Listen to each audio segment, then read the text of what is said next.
He might not be from Krypton, but he's heads above the rest. His knowledge can't be questioned. You can put it to the test. So if you want to hear the truth and have nowhere else to go, I'll give you the solution. Just tune into his show and just kneel before Zod. Kneel before Zod. Kneel before Zod. Kneel before Zod.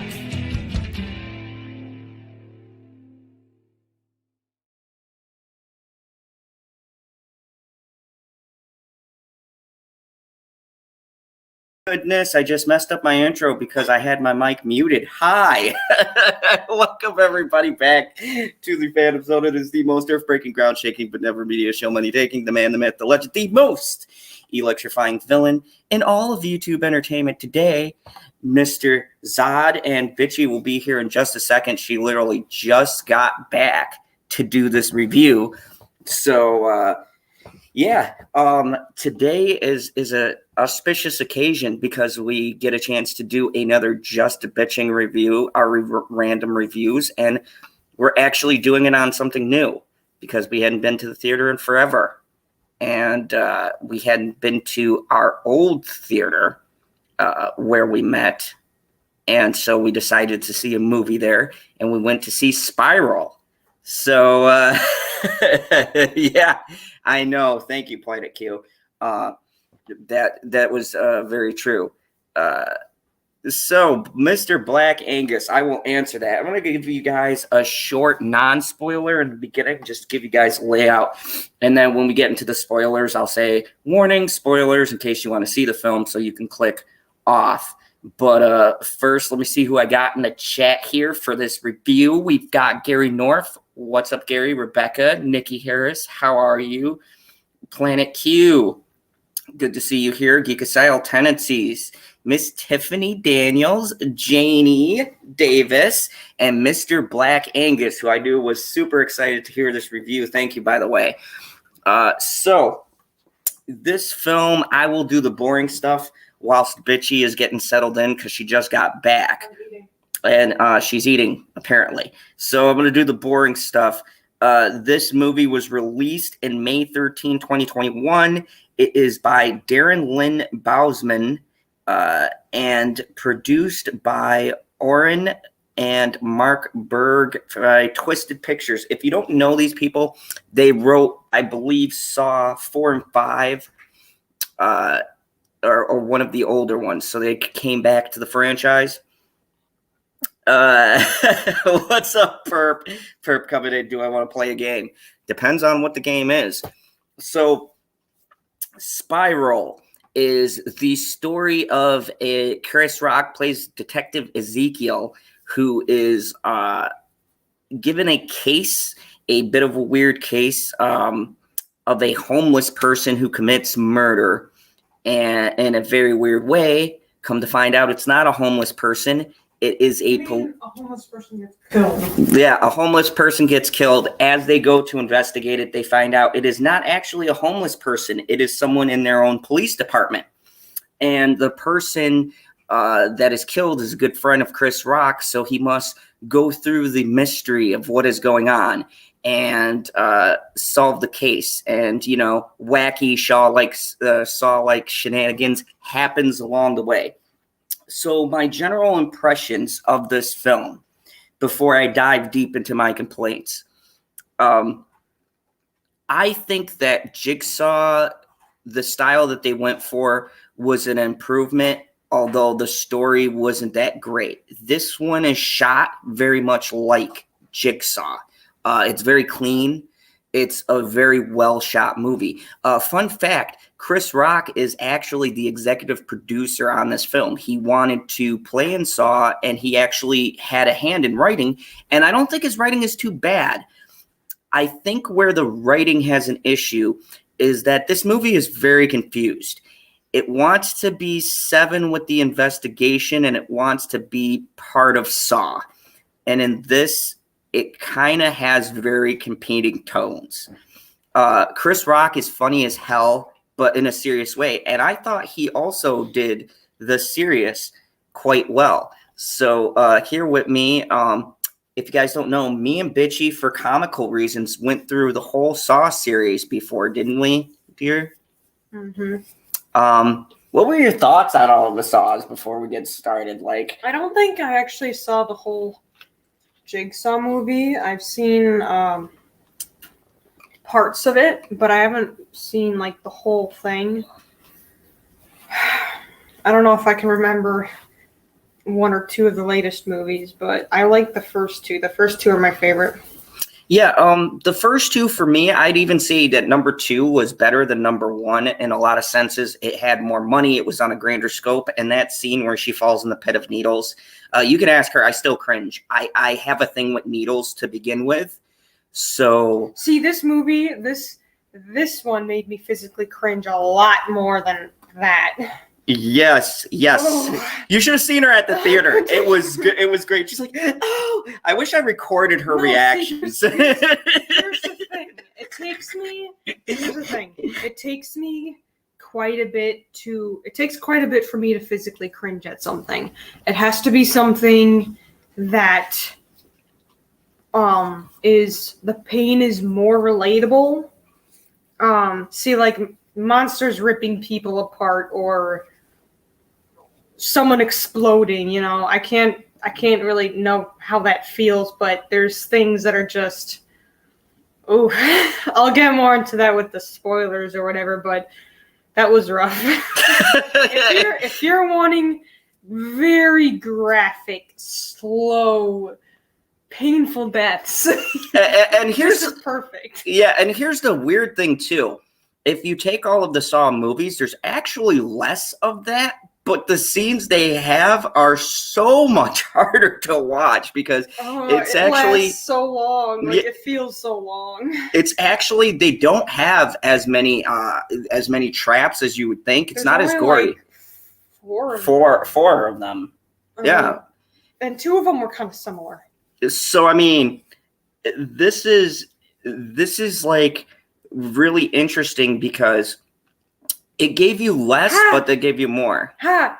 PV says I have a better hat than you. See, you know, the Harley Quinn. Oh yeah, I mean, but it's you. You look cute wearing it. I can't. No, you can't. I got the strap on. Wow. No, you don't have the strap on. You just got a fat ass head. So yeah, we had a really good time. So our basic summary before we get into plot spoiler, because I feel like we can't explain a lot without going into what the issues are. We have to spoil it. A dude's going out for cops. Yeah, so the basis is the dude is going after the cops. I want to point out 2 things. One, if you're thinking this is going to be woke, I actually think they handled it very well. There's no politics in it. It was actually done really well. The thing with the cops is a believable thing that's actually something that happened, and I think someone did research on it. It was about an article that was passed during the Bush administration, Article 8, and it kind of deals with that, and I think that was cool. They referenced something that really happened. It was nothing to do with modern-day politics. So if you're worried about woke stuff, it's actually not woke whatsoever. Did you notice there was not anything they said? No, nothing. No nothing woke triggered me. Yeah, it was weird. It was so weird seeing a movie that had no politics in it whatsoever. So those weren't the issues with the film, and it made it much more enjoyable. It was funny. I would say our issues that we have might bother you once you see it, but it is still worth a watch. It's a very good movie. Chris Rock does a great job. Samuel L. Jackson. Oh, it's hilarious. It is hilarious. Chris Rock is so funny. Like, I think he got a good balance. He choked on his beers like a couple times. Oh my God. Chris Rock says some of the funniest lines. He makes a reference to Twilight. I wish I could clip it without getting pulled. It was so fucking hilarious. One of the guys on the phone takes his phone and he goes, oh yeah, he's like, oh, you needed to watch your Twilight or something. He's like, you needed to watch your Twilight? It was like, oh my God, like the shit he says. Oh man, and that's not even the funniest line. He oh my god, we'll get into that when we get into spoilers, but yeah, it's definitely worth watching it. And let's give a rating before we get into it. What would you rate it out of 10? Don't go like 69. I was gonna punch you in some place that would, be pleasant for you, but I don't know if you would get this taken down or. Oh wait, you're a dude. Of course, women abusing men, it won't get taken down. Here's the thing. It is very graphic, but it's like there's only 4 traps. It's really funny. They did have a decent story kind of going, but it all falls apart at the end when you think of the logic. See, for the first 45 minutes, pretty solid. For me, I'm really good at I can be really good at keeping myself from thinking ahead, and so I can be surprised or whatever, but there were things that I noticed that's like, oh, why is this or what's that kind of thing that I noticed that I was questioning. I didn't, click it because they would move on to the next scene. But then the twist isn't really a twist. It's like we'll get more into that after. It's just like, oh, okay. But then that's it. Okay, so so the things I was questioning, they were connected to each other because there was something. So I want to do it's between 5 and 8. I want to say. That is the worst review. Between 5 and 8, can we narrow that down? Well, okay. How about this? 6.9. That's a rating. That's fair enough. I'll go with an even 7. Because oh wow, you just jump. It's just like that game show, Guess the Price or whatever, like that. And you just like, oh, what did that dude say? I'll go $20 above that. And it's like, I went like 0.1. No. I would give it a 7. Because I was thoroughly entertained throughout, despite the ending. And it was one of the best well-made. I did like the fact that they had the Saw themes in it, but they didn't rely on the blood and gore as much. They were really trying hard until the story fell apart at the ending. It was very compelling for the first 45 minutes. I think you'll have a good time. I think you could see worse movies, honestly. It is funny. Like, the traps are, interesting and, kind of stuff, but it didn't 100% do it for me. I need to rewatch the Saw movies again. I would say definitely if we ever did a Saw tier list, it would be higher up. It had good quality. You, I can't. It's on Hulu. I can't see Jigsaw. I mean, it had good quality. It had Chris Rock actually did both a serious and a funny cop, because I know a lot of people said Lethal Weapon. I think in this one, he leaned more towards the drama, and it doesn't hurt him. I think he hit a nice balance. It wasn't Adam Sandler's in Uncut Gems kind of performance, but it was a good start. I could see him doing a serious role. I did like the balance with the cop stuff.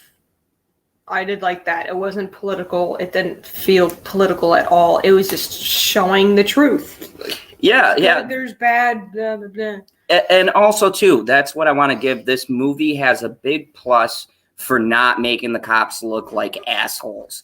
It was very fair and balanced. We're actually seeing the movie through a guy who's a good cop and actually is being given shit by other cops because he actually turned an officer in for doing the wrong thing. So I loved everything that the movie attempted to do.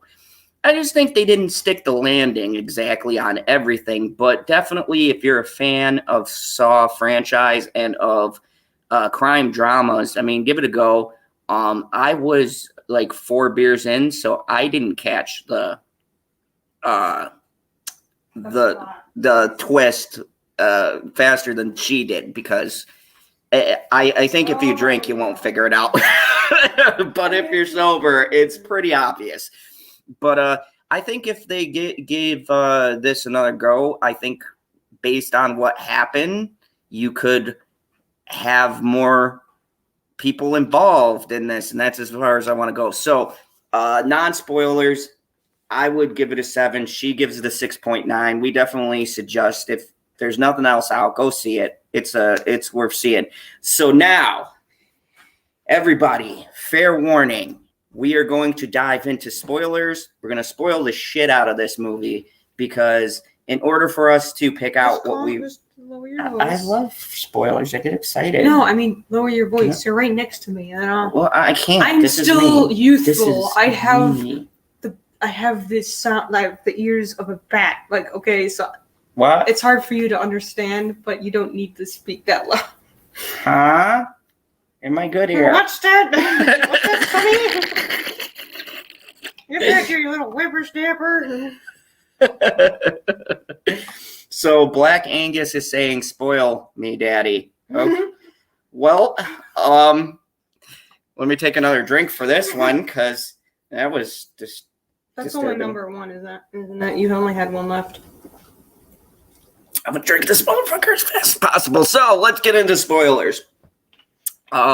So we're gonna go right from beginning to end because I feel like there's a lot of things in this movie you have to spoil the shit out to talk about how logistically some things are fucked up. Saw has a very big issue, and they've had this issue at about, I'd say, Saw 3, and it's the fucking timeline on this movie. And it feels like they need to drop everything that's happened in the series because it's kind of like the X-Men movie. There's no sense of the timeline. Like, okay, this is essentially a brand new tale. Unfortunately suffers the same problems as all of the other movies with the time jumps. What did you think about how that was my big issue? Like how they were trying to connect it to the other ones, and I was more concerned about, and I was right about this. Like, how is the killer related to what's his face? To Jigsaw. Yeah, like how is he related to him? Because like there is that other movie where he had an apprentice. It's like, okay, that's how that person learned. But so that was the main thing I was focusing on. I didn't really care too much of the storyline. All you know is that Jigsaw's dead.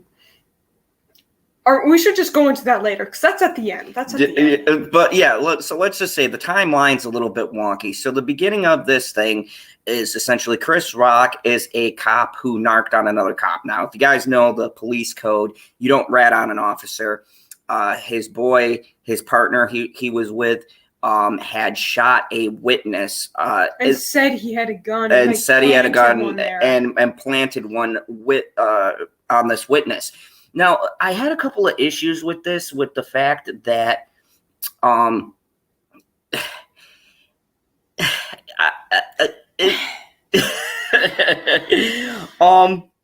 issue that I had with this was the way when we get to the ending, I'll get to it, because the angle that they shot this at made it hard for me to believe will happen. But let's move along. So Chris Rock is kind of like the pariah of the police department. He can't trust anyone. Everyone is against him. Oh, by the way, greatest way to start the movie. Chris Rock gives the most epic monologue about Forrest Gump I have ever heard. Awesome. We were both. You don't see a sequel. He goes into. So here's the thing. I've never seen that movie, but I know the majority of it, and the way he explained it was perfect. There were like a couple things I didn't know, but that was hilarious. And just saying, he goes into the dialogue, and during the course of the joke, he talks about how Forrest Gump needed to drop that bitch Jenny. And he goes into this whole thing, and he goes, and the sad part is he was just pining over her, wind up dying for her. And you have these like hardcore robbers having this dialogue. He's undercover. Yeah, and they go, he didn't die. And he goes, Jenny had AIDS. Forrest Gump went to see her. I ain't see a sequel. Goes, he hit that. And I go, oh my God, I never thought about it. It was like one of his sketches. In the beginning, it was one of the best jokes I think I've heard him do. And this is right off the bat. This was right off the bat. I didn't even care if the movie sucked. He gave us the Forrest Gump line. It's like, oh, I'm gonna like it. Yeah, I was like, he's yeah. Nitrous Girl with $5 says for no reason, just because. Yes, it was a great intro. But the great thing about this is, so there's this robbery. They go in and rough up this other dealer, rob him. They go out, and you see all these cops surrounding them when they get out. And the great thing about this shot is we know Chris Rock's a police officer, but there's no context to the scene. So you're like, wait. They recognize him. The other cops recognize him and stuff. So it blows his cover. And he goes, you dumb motherfucker. When he says it, it was the dialogue in this movie, A+. It was Chris Rock's timing. If nothing else, this movie is single-handedly held up by Chris Rock's performance. His timing and line delivery is just bam, bam. I don't care what any other reviewer says. He has some of the greatest timing when he's speaking his lines I've ever seen. But yeah, basically his cover gets blown. He's talking with the main bitch of the department. Like, you have to be a team player, blah, blah, blah. He's like, well, I can't trust anyone. And the greatest part is, too, me and Bitchy was laughing because when he delivers this, he looks like directly out at anyone and was like, I can't trust any of these motherfuckers or something. And he grabs Oh, yeah, because there's a couple people looking into the office. Like, woo. Like, his character, and I, from what I've read, Chris Rock had help in the script. His character is really enjoyable. He is fucking enjoyable and engaging. He's the best part. Hands down, I'm so glad that it ends the way it is, because his character, you could tell Chris Rock gave a shit about doing this movie. I'll say that. Like, he really tries, but not too hard, but he tries to give a good performance. And I think that's cool for a Saw movie. But yeah, he doesn't trust anyone, so the main bitch, what's her name? Is it Angie? Yeah. Angie, Why is every Latino named Angie? That's kind of racist. I feel like every... No, it's not. In Power, the main girl was Angie or Angela. I don't know what that is. It's so... my Latino people. Anyways, so he gets assigned a rookie to train him and stuff like that and take him along, and we didn't explain the very first thing that happened. Well, anyways, the first crime scene he takes the rookie to is what actually happened at the beginning of the movie. There's this one dude at a fair or like fairgrounds or something. He takes this woman's purse and he runs off. Oh my. And then there's this one cop who's like, police, like, stop and stuff like that. And he's like, he really cares because he shoves the woman aside. So he yells, he says, police freeze. The lady goes, that's my purse. He fucking shoves her out of the way and goes, move into the way. Like, move, get out of the way. And so it's like, okay, you automatically know he's probably a wannabe hero. So then he follows this person he falls into like something that goes in, like, to the sewers or something below, and like an idiot he goes to follow, and then he thinks he sees someone sitting down. He's like, freeze and stuff like that. Oh, it's just a mannequin or something like that. And then he gets there's like this, is it a cloth or is it more like a, it's like a towel, almost like a towel. But it looks like like plastic or like a trash bag kind of a thing. Yeah. You see their face kind of imprinting on it. Anyways, so. Oh, look at that! You're so pretty. I've been telling people that all the time. Now that can't make me be hardcore right now. I'm just gotta get back into the mindset. Thank you. Oh, hey, Sagan, good to see you here. Hell. Continue. But yes, thank you. But okay, so he gets attacked from the behind, and this is the first trap. So he's on a very thin thing to step on, and he's being hung up, but well, not being hung up. He has something to step on, but his tongue is like all the way out, and it's pressed together really tightly by these metal bars, and it's like hanging from the top with the ceiling, whatever. Think of, if you're a Saw fan, think of the Venus flytrap from like Saw 1, but for a tongue. Yeah, it's really pressed together. Like his tongue is really stretched out there. Either he has a fucking long ass tongue, or it's like really stretching out, so he's in pain or whatever. And then his hands were tied with like something sharp, not barbed wire, but it was fucking sharp. No, it was barbed wire. It was? Yeah, it was the thinner razor wire. So basically, the video, the play me thing says you've been giving false testimonies and you won't be able to do it again, because he has his tongue tied up and like to save it. Like he's in the middle of like a subway tunnel, and the person says you have like 3 minutes before is it called a sub? What is it called? I don't go in the city. It's one of those commuter trains. It's the like the bullet train. And Sagan, no, actually, this is a serious Saw.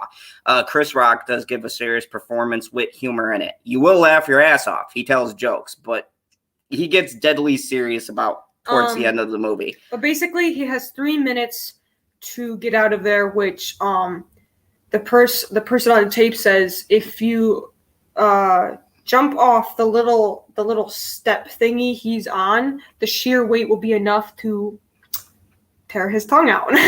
So he has 3 minutes until one of those train thingies comes by and will completely go. So and it's so painful to look at because he gets his hands untied from the barbed wire, and he's already bleeding, and he's slowly getting it. And you can see like the blood oozing from his mouth and stuff. And Jordan, hey, I don't think he gets it, but he does get run over by the train. But he's in such an immense amount of pain because I think he does it at the last second. He does it at the last. This is the thing. First off, I was glad because Saw went back to the whole there is a way out of the trap. But this is the thing that pisses me off about most of these traps. Everybody has a legitimate shot to get out of them, and they take so fucking long. This guy literally had a good solid 3 minutes to get out of this thing. And don't get me wrong, probably ripping off your tongue wouldn't be the greatest experience. Yeah, because it's ripping it, but it can be a little quick. I mean, I don't know how. Well, the timing on that, we'll get to the second one because that was a little bit mistimed. Because the second trap is kind of like the same thing except way worse, way longer. But yeah, I think he gets it ripped off at the last second, and then he's just so not only did his tongue get ripped off, but he also got hit by the 7 he train. He suffered that whole time. It's like, well, yeah, he's a scumbag, but oof. I mean, and the other thing is too, it's questionable, and we'll get to what it all means towards the end of this. So, anyways, he dies. I'm pretty sure it was a subway because they were in the subway. Yeah, it was in the subway. That's the first crime scene he takes the rookie to. It's like, oh, the gore. It is brutal. You can't recognize anything. Like, what body part is that? And the thing I love about this movie, what I loved about what they did with it, they didn't go over the top, but they made it realistic with if you get hit by a speeding train, what it would look like. They couldn't identify him. And Chris Rock gets there, and he notices the Fitbit and the ring on the finger. And so it's like, oh, so this isn't a homeless dude. He says, what kind of bum has a Fitbit? What is he, taking his steps? I was like... Yeah, it's like no homeless dude is getting his steps in. And then later at the department, they're sent a box, and it has the other hand in it, and it has a badge like with the number and the tongue in it. The whole tongue. Oh no, it's not the hand, it's the tongue. It's the next one is the hand, but the first one was the tongue and the badge in the tongue. And a flash drive. The whole thing, like it's down here. It's like the whole thing. It's like, because I'm like, is that part of it? How far does the tongue go? Like, I need to get some biology class, like, because I know it goes down here, but it was like down here too, and like. Phantasmagorical. We are talking about Spiral. So if you want to go and see it, this is our spoiler section. We're going through and we're kind of breaking down. Why we gave the rating we did for this movie. I have a 7. She has a 6.9. No, I didn't do that 0.1% to outdo you. Did not. You did. Whatever. So they find out which officer got killed from the thing, and then stuff like that. Oh, and then he finds another like flash drive or something that has a picture of a different location with a spiral painted on it. Like, oh, I know what that is. And then they go to it. What location was that? Was that the one underneath the bridge? Yeah, that was the one you see in the trailer underneath the bridge. With the truck. Yeah. So it's becoming apparent that this killer is targeting the police force. And he has a specific reason why. We'll get into that. And I really thought that part of it was handled great. The great thing, too, is you sort of start to get flashbacks. And Chris Rock, they get more into his story and what happened to him. And Chris Rock's father, the man himself, Mr. Samuel motherfucking Jackson. He was the head of the department. He was very well respected. He's like way up there and stuff like that. Basically, Chris Rock's character was calling for backup, but the 2 officers that were supposed to come, they're like, fuck him and stuff like that, until he gets shot in the stomach or something like that. Then they arrive on scene.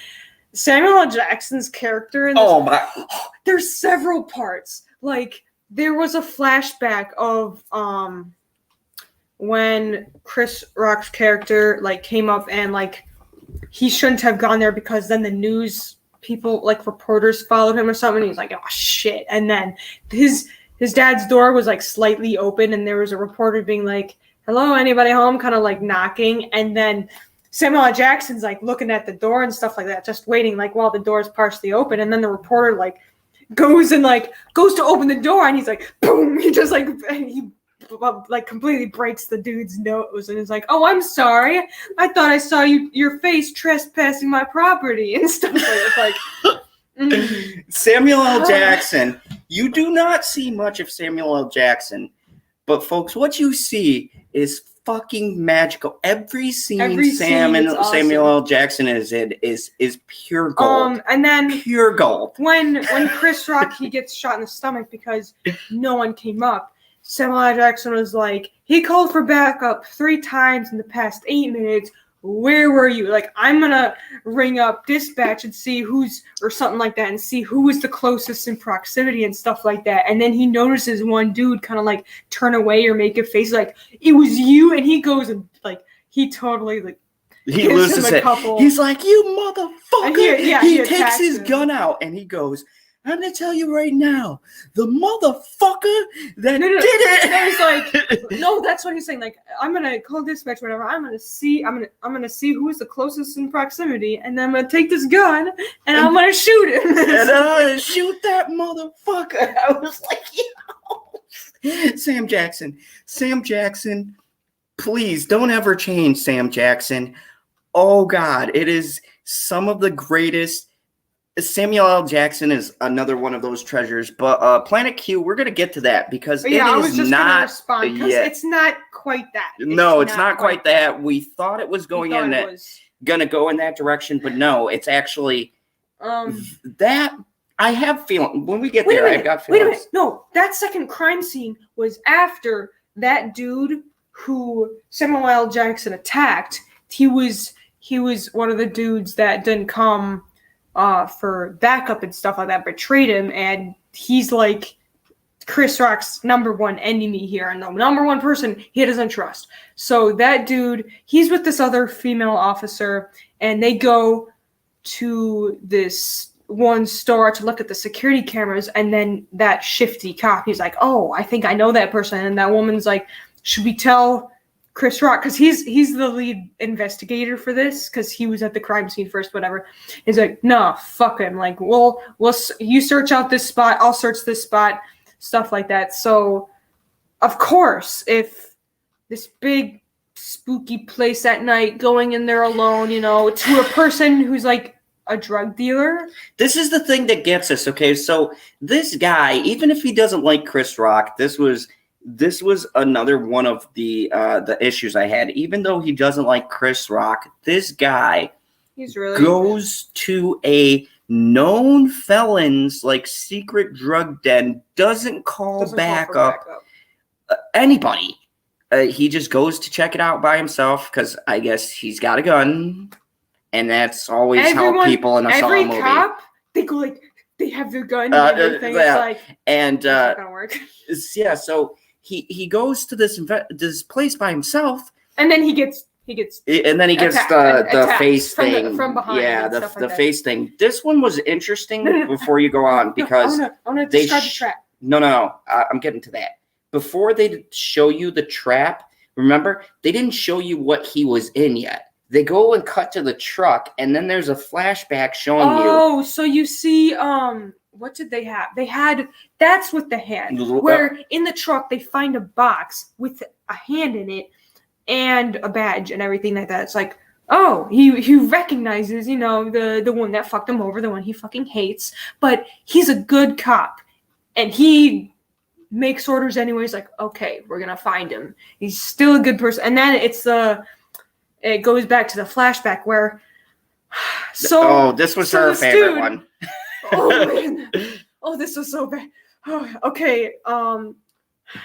So this dude, he's lying down and like in some water. Okay, he's got this contraption on. Exactly.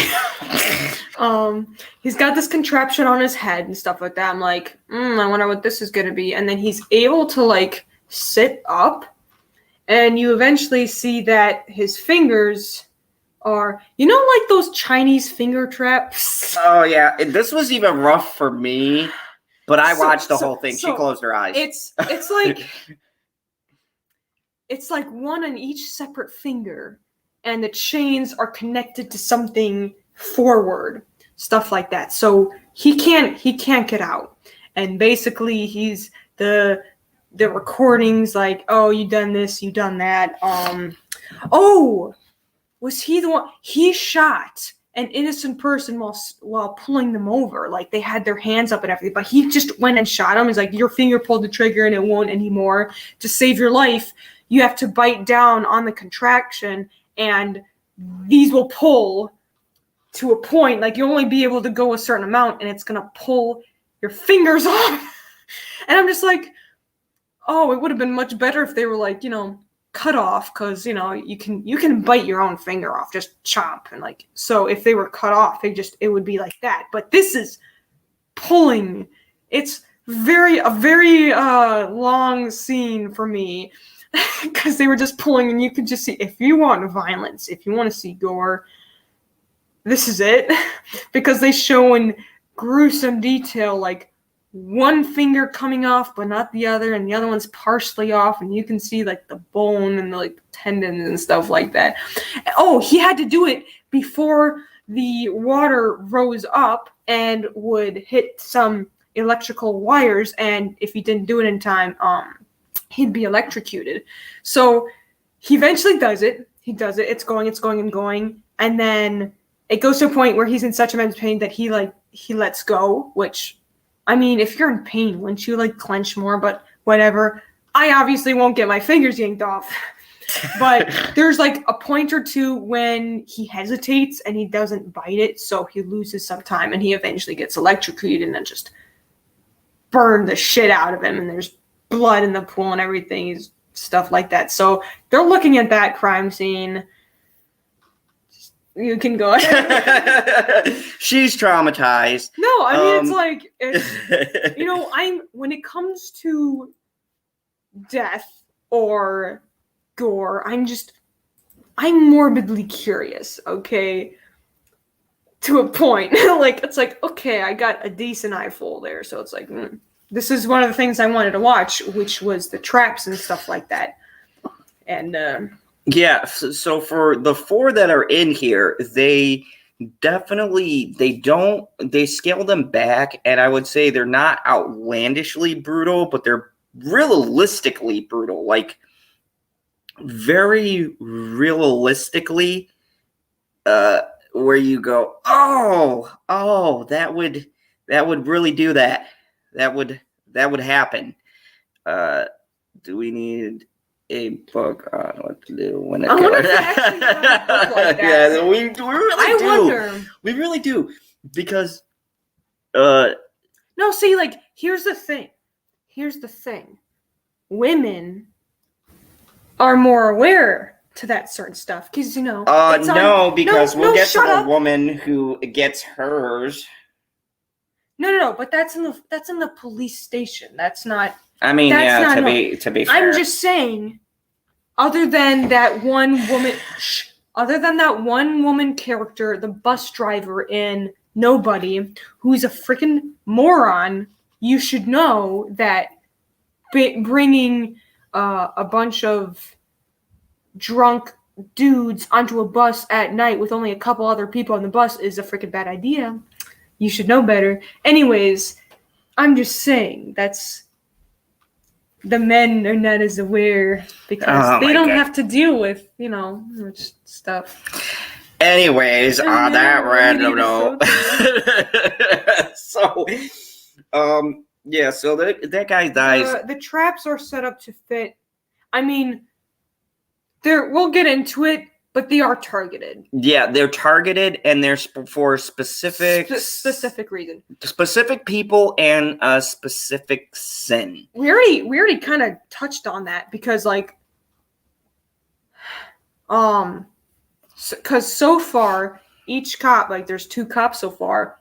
They've done something. They've done something bad. They used their power and did something bad, like false testimonies or just, killing someone or, stuff like that. What happened next? Okay, so they get the crime scene. Important scene. Chris Rock goes to see the guy who was his partner, who he turned in.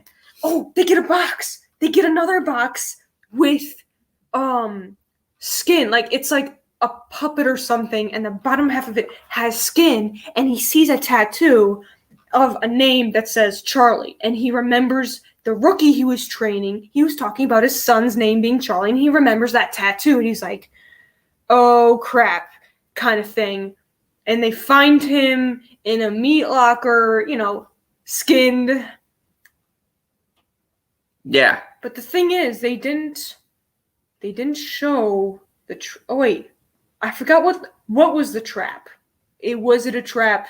No, they didn't show that one. And we'll get to that. But anyways, so Chris Rock at this point, he's kind of breaking down. So this is an important part. At this point in the movie, Samuel L. Jackson goes to check something out.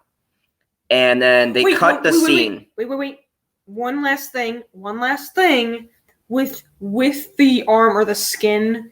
It had a note saying, like, am I getting under your skin? Stuff like that. And then I don't know if it was a note underneath it, but it had something where it's like, while you go look for other bodies, I'm gonna get your head. Oh yeah. Oh yeah. That was it. And so he's like, Yeah, and that comes back later. Then that's when they get, sorry, I'm all over the place. That's when they get to the crime scene of that one dirty cop in the water and stuff like that. He's like, wait a minute. Angie. And like, no, oh, crap. Angie was nope. That wasn't the Angie scene. Angie scene was later because he cut a random police officer to get all the police over there. Yeah. See, a random person, But hold on, you're jumping because before all that, Samuel L. Jackson gets a call. He thinks it's from his son to check something out. He goes, they cut the scene and they don't show you. So Samuel L. Jackson is pretty much out of the movie until like the last 10 minutes. So we swing back around, and now Chris Rock has been all day trying to call Samuel L. Jackson, and nobody can find him. And for so like 2 days, he hasn't been in his apartment in 2 days. I'm like, that's kind of out of character. Yeah. So he goes to see the former guy, his partner, who he turned in, and this guy apparently changed his life around and saw Jesus and all that normal stuff. Was that? That was the dirty cop. That was the dirty cop. He was Chris Rock. The first time you see this character, Chris Rock goes into a church where he's talking to a bunch of people. I don't know if it's like it's not a therapy session. It's like getting everything off your chest. Like, I don't know if it's for like alcoholics or something like that, but it was a dude who shot that one witness in the beginning of the movie. He's like, oh, he planted a gun thing.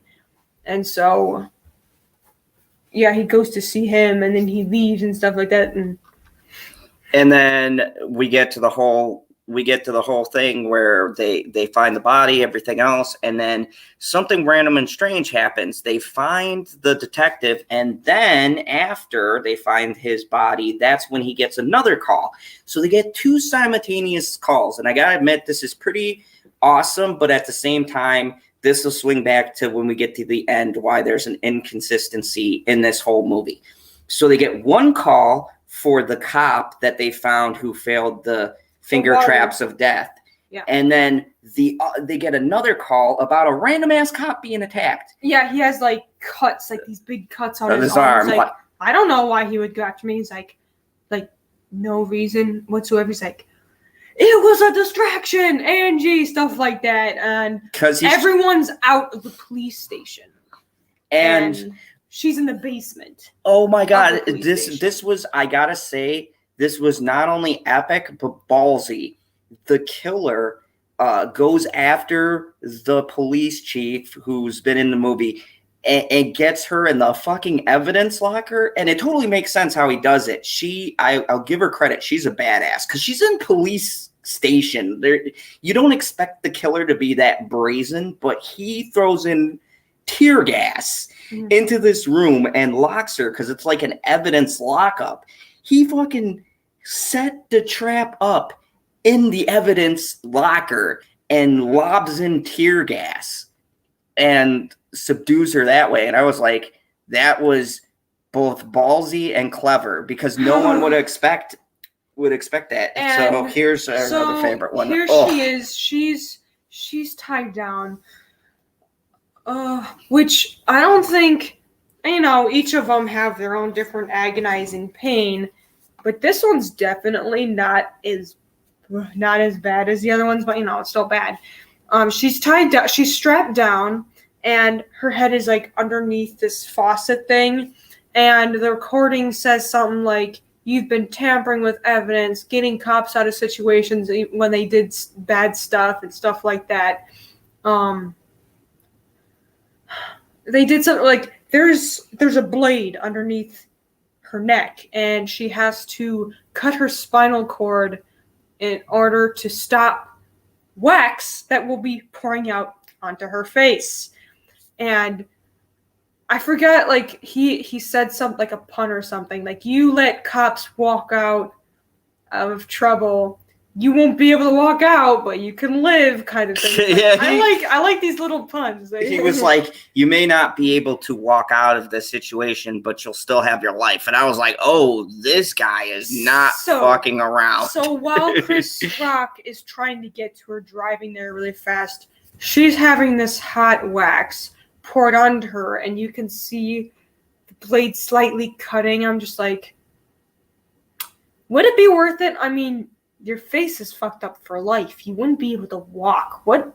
Like, that would be I mean, I guess. I mean, let's just say both options were bad. Do one sharp turn or something like that, okay? But she's slowly doing it, but she does end up getting, like, Chris Rock finally gets to her. The wax stopped, but her whole face is covered and stuff like that. He tries to get the wax off, but half her face is fucking melted off, like even the skin, stuff like that. Like, yeah, she did. It was the practical effects for this scene were really good. You could tell it was not CGI. They used like practical effects for this one. I really appreciated it. But yeah, it was pretty brutal. And at this point, Chris Rock has had enough of this shit. He epically loses his shit with this. And it's kind of like a Nick Cage moment, but slightly better acting. But he like goes to look for the crooked cop because the one guy tells him, "We haven't seen your father in 2 days, and now there's only one person who could get to the police station with that kind of access." And he goes, "No, it's like my ex-partner." Well, he's just saying we need to lock down this place because obviously it's someone with the access, so it's like a cop or something like that. So it's a cop doing this. And so they get the dude's number, who the one that shot that witness that they saw that was like counseling or some shit like that in a church. It was his number or his ID or something like that. So it's like they try to find him. But then when Chris Rock goes to the church to find him and he's leaving a message for his dad and he's leaving the church and something, he gets abducted. And he wakes up handcuffed to, this will sound familiar, to a pipe, and there's a saw next to him, and it's like, oh, and then there's that little dun dun dun dun dun. Yeah, you know, it was the like greatest. Like, so it was great. You could tell Chris Rock had a hand in this, and I just want to give them another applaud for that. They gave a nod to the first movie because he picks up the thing. He's trying to cut the handcuffs, and then he's like, oh. And then he looks at his wrist. But luckily, there's a pin on the floor further than that, and he's able to get it and get out of the handcuffs. And then he sees someone standing on a stool with their hands chained up here, and then he has like chains around his stomach with a plamey thing. He takes the thing off his head, and it's that dude, that dirty cop who killed the witness in the church and stuff like that. And Chris was like, Chris, it's you? Like, what are you doing? And stuff like that. He finally wakes up. I do like this trap. He's just standing there, nothing's moving, but then he plays the recording saying like how much, like it says this person betrayed you so much, they did this, that he ended your career, stuff like that. And he's like, you have the choice to save him or not save him. And so a conveyor belt started moving, and there's like glass bottles on it that goes into this grinder thing, shreds it up, and comes just shooting out of like some distance, like right in front of him. So Chris Rock had to get out of the way, and shards of glass just going through him. It's like you have to you can either unlock him and set him free, or you can throw the key away. And Chris Rock eventually, he's like, wait, throw it away. There's a trash can over there, and he finds a key. He's a good dude, and he chooses to let the guy, he tries to get him out. So he takes the trash can. He was kind of badass in this scene. He takes the metal trash can, and he still gets like, you know, there's some pieces flying at him and stuck in him. And because it'll go like on, like the conveyor belt will start and then it'll stop, but there's not really that much of a break so that he'll be able to do much because it'll keep going again. So he takes the trash can, he blocks like most of it from flying at him, and he unlocks it, except that dude takes way too much damage, and there's so much shit. Oh god, yeah. That was one was pretty brutal. It ripped up his back, and I think it went through his inside. It was. Oh yeah. It showed shards getting stuck to the structure behind him, like the wall behind him, and it's like. Yeah, it was shooting glass as a. That was probably my favorite. Of course, we're getting now towards the end, and this is the final game, and Chris Rock is trapped in this building. He goes up the stairs, and he opens his door to reveal that this whole time, the partner that he is with is the one who's been doing this the whole time. And he's like, but I'm confused, like we are. He got a package with his tattoo. And he goes, yeah, I don't even have a kid. That was someone else. He skinned one of the other victims' skin, and he tattooed that skin and put it on it. So yeah, because I was confused. Like, there was a quote, like, when they were sitting together when he first got assigned to train that rookie, and he's like, your dad's the reason why I'm doing this in the first place. And it was never explained further than that. I'm like, to do what? What did he do? Kind of a thing. And then when it showed the part where he died, I'm like, he just joined the force. He's a rookie. What did he do? Like, to die or something like that. So I was like, And yeah, they didn't show the trap. They just showed the supposed aftermath of it. So it's like, yeah, along the whole way, stuff didn't make sense, but I would get into the next scene and just kind of like, I'll figure out eventually. Yeah. So, and this is where we'll get to this after we break it down and tell you what I think. But so here's the overall twist. The person who was the guy who shot the witness had a son. The son was in a closet watching. And Chris Rock knew that this dude was going to probably kill any other witnesses, and being a cop, he wouldn't be able to stop him. So the little boy is looking out in terror, and Chris Rock goes like this and goes, there's no one else in here. Let's go, and waits, and the police find him. The little boy grew up and became Chris Rock's partner, and apparently fucking followed his whole entire career and everything that he's been through, and decided like this was his way of co-opting a job. He wants to team up with Chris Rock to basically kill all the dirty cops. Like, he's all for good cops, but the justice system is corrupted, and he wants Chris Rock to find the bad cops, the dirty cops, and then he takes care of the problem, and filters it out, and like. And here's the part that I liked. Because Chris Rock is essentially the audience and the moral center to this piece, he says, "No, motherfucker, you're crazy." Like he goes. No, he says like, yeah. No. At first, he has this look like, no, whatever. But he goes that he has his father in the next room. So he goes, "So you let my father go?" No. Shut up. No, that was the deal. He said, "I'll make a deal with you." No, stop. Let me finish. Okay, because he explains, like, I want to team up with you. You find the bad cops, and I'll take care of them, kind of thing. And Chris Rock's like, yeah, sure, okay. He's like, yeah, I want to trust you, just to make sure I can trust you. Then they go into the next room.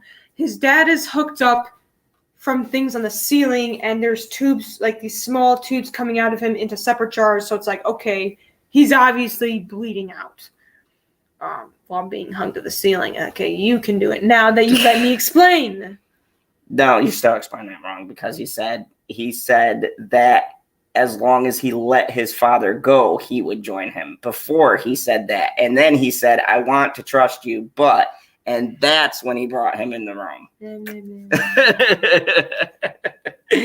So, yeah, I was right. Anyways, I'm gonna beat you, and not the good way.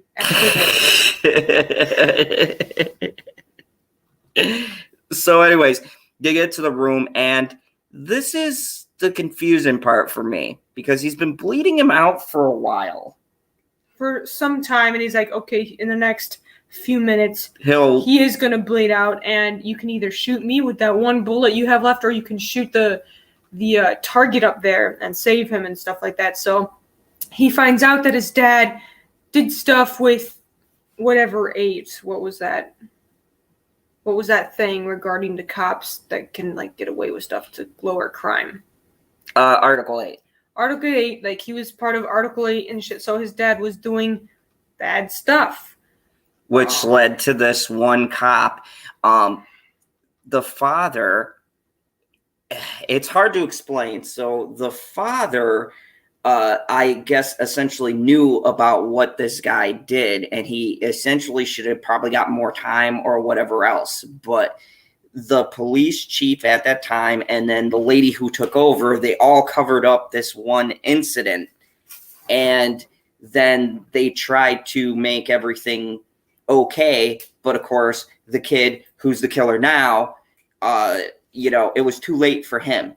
So he came up with this plan that he would team up with basically Chris Rock, who's in his mind, uncorruptible cop, to combat crime, but Jigsaw style. And so Chris Rock and him have this really pretty good performance on both of them. I liked this rookie, and I liked what he did with the character. He said, "Go ahead, shoot me." He's like, "You could shoot me. You could take me out now, or you could save your father." And there's a whole big thing. And Samuel L. Jackson's like, "Shoot that motherfucker." Yeah, and he was saying how he does have a secure escape out of here. And Chris Rock is going through all this crap. He's thinking at the last second, but then, FBI's here, stuff like that. So it's getting surrounded. They're making their way up. And at the last second, he shoots the target. He goes to save his dad, and then that's when the killer he goes off into, this is what I cut on at first that Chris should have caught on, but it looks like a giant elevator. So it's like, he already did say he has a secure escape. But once he hits the target, his dad gets lowered and stuff like that, and his dad is just like, go, like, shoot him, like, get after him, stuff like that. You can hear the FBI getting closer. And so Chris Rock goes and starts beating the fuck out of him, like, in this giant-looking elevator thing. And I was like, oh, no. You can hear, and the FBI, like, whatever, they eventually get to the door, and they're sawing through this big door, and you see there's this line that's across the doorway, and then it eventually gets cut, the line, and then Samuel L. Jackson, while Chris is beating the fuck out of the killer, he's looking at all this, and he's getting lifted back up in the air. He's like, oh, what the fuck is going on, and stuff like that. And the FBI eventually get in, and he's hanging in the air, and he's being controlled. He's his arm is being lifted like he's holding a gun, like, to them, so that he gets shot by the FBI, like, obliterated his test, completely. Yeah.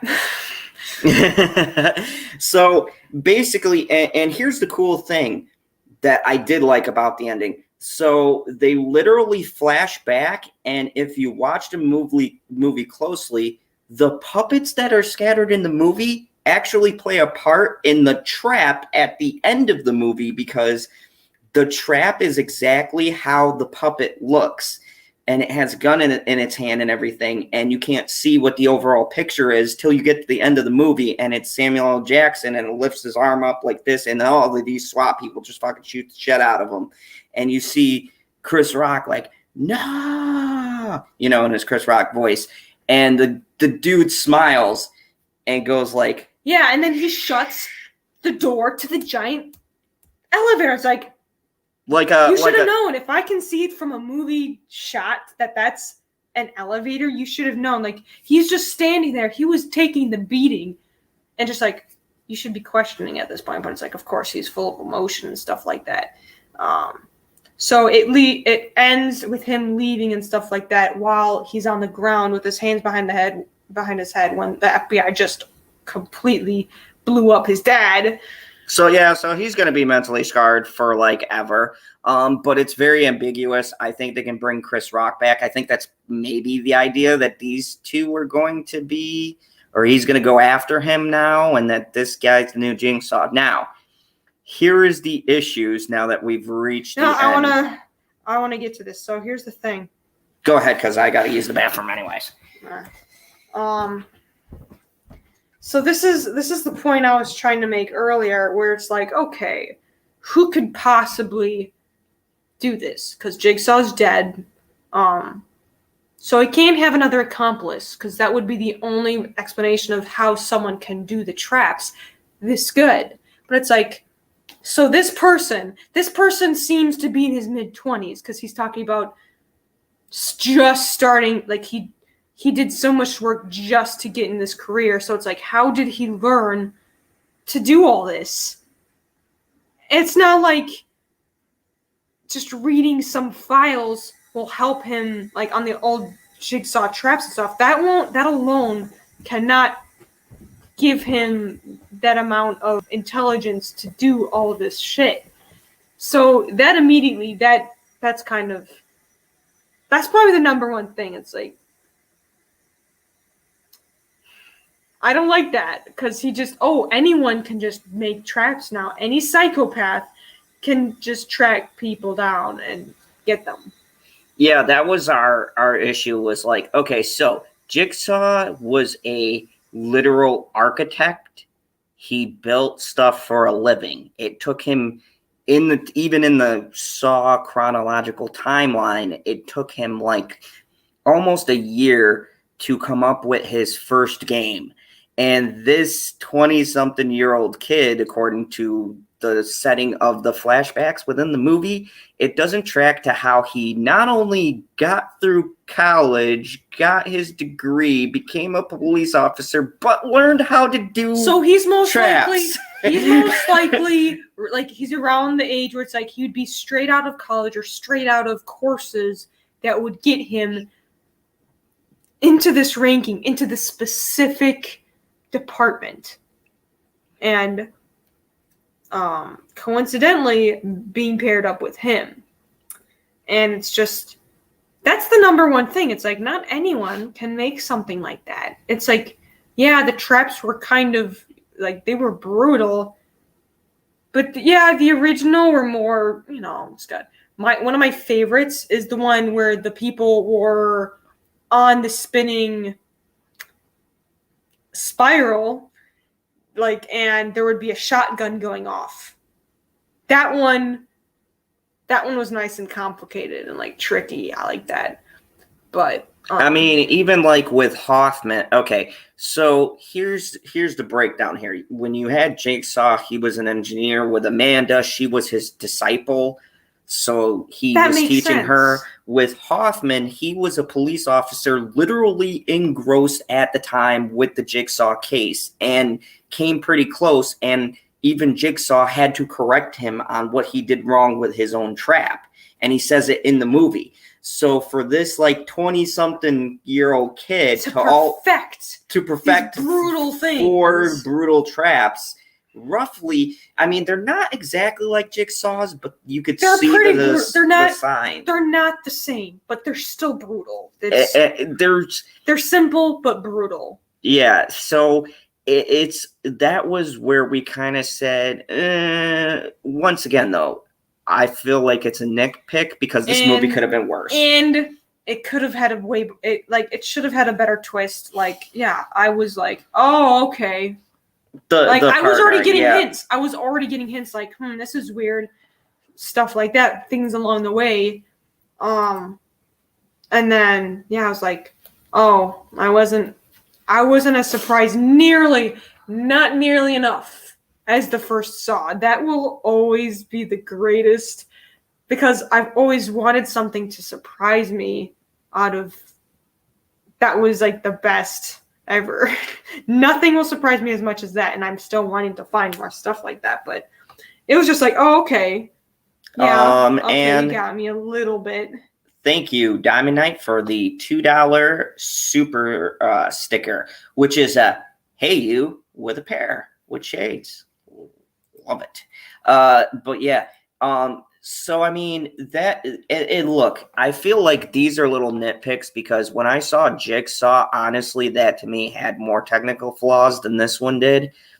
I've heard this said, and I agree with it. I think that the creators of Saw need to be taken off, and they need to give it to someone new. This was from the people who wrote 4, 5, and 6, and I feel like they're they want to go to a new place, but they're incapable of it. And you could tell where Chris Rock wrote some of the stuff because it's fresh and new, and then where funny. and then where they wrote some of the stuff, and it's like kind of trying to connect. And I think that they need to give a new writer this franchise because they're almost there with making a comeback. This wasn't a bad movie. I'd actually rank this higher on the Saw franchise. I'd put it right under 3 because my ranking would go 1, 2, and 3 just because those to me completed the James Wan portion, and then after that they kind of just are a guilty pleasure. So, but I mean, other than that, I thought it was interesting. Just with that ending, the ending really, and the shame part is the first 45 minutes, and remember, this is only 90 minutes. The first 45 minutes are damn good and engaging. It's funny. Chris Rock is hitting all the beats. He's funny when he has to be. He's serious. There's a lot of good parts. And then the story is very engaging. It pulls you right in. But once you start to kind of very easily figure out who it is, it loses all of it's like got nothing after that kind of. You're just kind of like, oh, yeah, it's like, oh, okay. Yeah, it's like, oh, okay. It's like, oh, okay. It's a good attempt. I wouldn't mind seeing more of the character because the partner wasn't bad, and I'd like to see him maybe go and have a face-off with Chris Rock's character, because where they leave that very last shot, I don't think Chris Rock is going to be legally arrested for all these murders, because clearly he still had the injuries. Yeah, so I don't think he's going to be arrested. So I would like to see like a showdown between these two characters. I just hope they make a really good story around it. What do you think? Me or the audience? You. Of the whole thing? I said it. No, I mean, what would you like to see if they did another one? A good twist. That's what I've loved with the Saw movies. The traps, why they were, chosen, and the twist. Those are the 3 main highlights for me. And they had decent traps, decent reasons, but the twist wasn't there. It didn't. It was the ending was. The thing I enjoyed most was that it was funny, and I liked even though it was kind of hard to watch, I did like the traps, but they were okay. That's why I did a 6.9, because I don't know if I would watch it again, but it wouldn't be the worst. Like, I would like it definitely because it's funny. I liked it more because I went on Rotten Tomato and I read the reviews, and the critics gave it a 33% because they felt it didn't tackle the police stuff right. So in other words, Really? Go and see this movie. That's another thing. That's another thing I do like about it, is that it shows dirty cops and it shows good cops. Yeah, apparently, I shit you not, this is Vanity and, of course, The Hollywood Reporter and all the normal shills. Main problem with this movie was that they felt it didn't capture the struggles of the victims, and that the police department was shown too favorably. And I'm like, did you watch the same fucking movie I did? He shot a minority, for Christ's sake. You're like, a white man. man. You can't get any worse than that. I did. 2 white men. This is why you can't give these people anything. The traps alone. So you're saying, Mr. Critic, that a guy getting his fucking fingers pulled off was not enough for you? These people weren't punished enough? They oh really... my God. I fucking hate critics so much. I really hate them. They're such dumbasses. I hate them anything so much. good is bad and anything bad is good. Yeah, and it's kind of hilarious, too, because the audience is actually pretty favorable. It has 70% from the audience. There you go. So that's near my score. We have Planet Q's Queen with a $1.99 super sticker, and it says "on set." Yeah, thank you. The 1 cent was taken off from your bullshit. You lose a cent from me. But no. So if not anything, go and watch this movie because the critics hate it, and they think that you should hate it because they don't get tough enough on the issue with the police department. What a crock of shit. They were fucking tortured. It was... Oh, wait! It was the minority, even though she was the chief of police or something like that, she's a minority, and she got killed. No. That's it. No. They said it wasn't tough enough, so... It was. So they don't care about that anymore. No. They don't care about Latin representation. They wanted the fucking cops, I guess, to be ripped apart. Samuel L. Jackson is black. Yeah. There's only one white cop. That was. They literally. Wait, two. That ex-cop. Yeah. They literally want. They just. Yeah, if you are a police officer, then you can't play the colored card. So there actually were 3. There were like 5 traps. There was the one at the beginning with the subway. There was the one with the water. The one with the chief of police. The skin one that wasn't exactly one, and then Samuel L. Jackson. So there was like technically 5, but they only showed the aftermath. After the other one, yeah. So we could still settle on a hard 4. Tiffany Daniels says, "Fuck the critics. They don't care about good movies, only about what the narrative they are pushing this week." Yeah.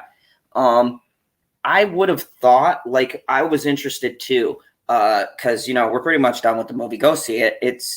I think most people will enjoy it. But anyways, this is the thing that interests me about this movie, is that you can't give these people anything. Chris Rock, to me, did a script that was fair. It was fair and just talked about an issue and didn't demonize anyone one way or the other. It showed the bad, but Chris Rock, it was the good. And it split it down the middle, and not all the cops were assholes. Even Samuel L. Jackson, they showed multiple layers of him. The female cop seemed pretty decent until you find out what she did. It was just people who made mistakes. And that's what I liked. But with the critics, no. You got to crucify these people, apparently.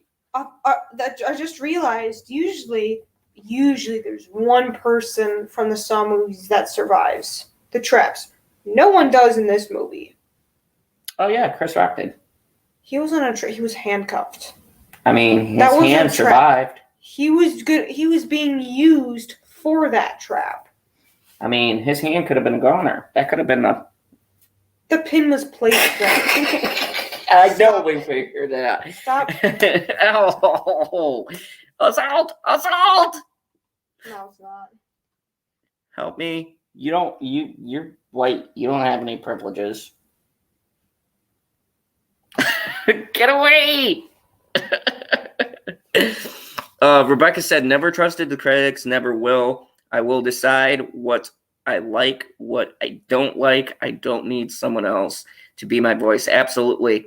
Goodbye, Mr. Pop Culture PB. Thank you for hanging out. Generation Productions, how are you doing?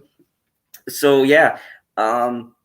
Basically, that's pretty much it. I mean, that's all we got to say about this. It was a pretty good movie. We enjoyed it, except for the ending. And given that layout, I would say please support this film so they can get a sequel and all of the critics can bitch about it. That would just make my year. Because apparently the cops need to be Now, crucified like Jesus Christ, like we should all be. All of them just need to die. Yeah, all of the cops are evil. So even if you show any cops in a good light, it is a terrible, horrible thing, and they should all die massively bad. And I don't think that that's right. I respect the film directors for what they did. It could have been a really poor way to handle the subject. I think they walked that line fine. And I hope it gets a sequel so the critics can eat a big fat one. So, Bitchy, do you have anything else for these people you find? Stop manspreading, you whore. I don't know what you're talking about. I tilt the camera down, but I feel like I'd be demonetized. Are you kidding? Like, oh, right. If I stood up, you'd probably get a warning because I'm wearing shorts. And if they gave you a warning for my shoulders and my collarbone showing, they do it for my legs. Oh, your legs, that'd be pulled down. I wouldn't have a channel. It'd be like, oh my God, the legs? They showed the legs. Take them down. You show your legs. I know, I show my legs. I'm just going to lose people. It'll be like Werewolf in London. They'd be like, ooh, show more.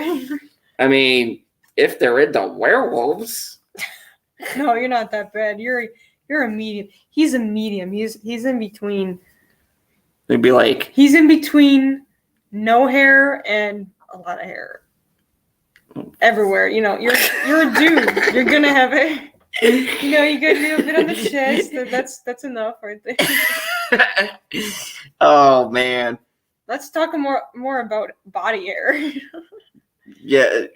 So we're gonna wrap up because actually we do have to watch the next season of Love, Death, and Robots, so I don't have to wait. It's only 6 episodes. Let's watch some more CGI sex. Yeah. Sex. We'll probably have to watch it. No, I'm joking. No, So. No, you're not getting anything. You pissed me off. You're getting like, no, just shut the fuck up and just let me have it. Oh yeah, that's true. They did not take me down. GP, thank you. I know I'm wrapping up. Generation Productions. You gotta click that notification bell or re-click it. I don't know what's going on. Please, everybody, make sure you click that thing. YouTube's being click it. God, Jesus Christ. YouTube, the button. If you change the like button to a pair of tits, they'd go for it. Just to see that baby light up. Thank you, everybody. We love you, having you guys so much. I reached 1.7K, which is pretty big. What? Yeah. Wow. You're getting pretty big, aren't you? Oh, my goodness. I got to stop. I might just have to, show you more love because, I'm a gold digger. I encourage that shit. So anyways, I gotta wrap up this stream before it turns into an X-rated stream. So everybody have a wonderful night. Give your loved ones a hug. Thank you everybody for watching. Go check out Rob Rules. I'm plugging his channel because he had a great stream today that talked about suicide and suicide prevention. So and about a situation he went through. And much love to Rob, Gary, Tiffany, Keely, Jackie, the Glare. Did I forget anyone? I don't think I forgot anyone. Yeah, I got everyone on the panel. Oh, yeah. Yeah, everyone. So everybody have a wonderful evening, and I will see you on Friday for more wacky and crazy shenanigans. Don't miss a video I got coming out, which will be the review for Love, Death, and Robots. And I have a review coming for Castlevania Season 4. Is it still woke? And also a review on Batwoman tackling police corruption, which should be totally fair and biased. You should talk about that and also Cruella. Oh no, because I'm not seeing Disney. I'm still boycotting. No, I mean just talk about the stuff they've been saying about it, and then I'm gonna watch it.